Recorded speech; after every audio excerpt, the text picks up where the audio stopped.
एक बार एक लोहे की दुकान में अपने पिता के साथ काम कर रहे एक बालक ने अचानक ही अपने पिता से पूछा, पिताजी, इस दुनिया में मनुष्य की क्या कीमत होती है? पिताजी एक छोटे से बच्चे से ऐसा गंभीर सवाल सुनकर हैरान रह गए। फिर वे बोले, बेटे, एक मनुष्य की कीमत आंकना बहुत मुश्किल है, वो तो अनमोल है। बालक, क्या सभी उतने ही कीमती और महत्वपूर्ण हैं? पिताजी, हाँ बेटे। बालक कुछ समझा नहीं। उसने फिर सवाल किया, तो फिर इस दुनिया में कोई गरीब और कोई अमीर क्यों है? किसी की कम इज्जत और किसी की ज्यादा क्यों होती है? सवाल सुनकर पिताजी कुछ देर तक शांत रहे और फिर बालक से स्टोर रूम में पड़ा एक लोहे का रॉड लाने को कहा। रॉड लाते ही पिताजी ने पूछा, इसकी क्या कीमत होगी? बालक, 200 रुपये। पिताजी, अगर मैं इसके बहुत से छोटे छोटे कील बना दूं तो इसकी क्या कीमत हो जाएगी?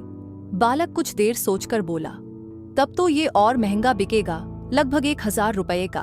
पिताजी, अगर मैं इस लोहे से घड़ी के बहुत सारे स्प्रिंग बना दूं तो? बालक कुछ देर हिसाब करता रहा और फिर एकदम से उत्साहित होकर बोला, तब तो इसकी कीमत बहुत ज्यादा हो जाएगी। फिर पिताजी उसे समझाते हुए बोले, ठीक इसी तरह मनुष्य की कीमत इसमें नहीं है कि अभी वो क्या है, बल्कि इसमें है कि वो अपने आप को क्या बना सकता है। अक्सर हम अपनी सही कीमत आंकने में गलती कर देते हैं। हम अपनी वर्तमान स्थिति को देखकर अपने आप को मूल्यहीन समझने लगते हैं, लेकिन हम में हमेशा अथाह शक्ति होती है। हमारा जीवन हमेशा संभावनाओं से भरा होता है। हमारे जीवन में कई बार स्थितियां अच्छी नहीं होती हैं, पर इससे हमारी कीमत कम नहीं होती है।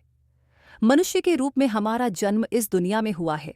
इसका मतलब है कि हम बहुत विशेष और महत्वपूर्ण हैं। हमें हमेशा अपने आप को सुधारते रहना चाहिए और अपनी सही कीमत प्राप्त करने की दिशा में बढ़ते रहना चाहिए। अगर आपको ये कहानी पसंद आई है तो समदर्शी एनिमेटेड वर्ल्ड को सब्सक्राइब करना न भूलें।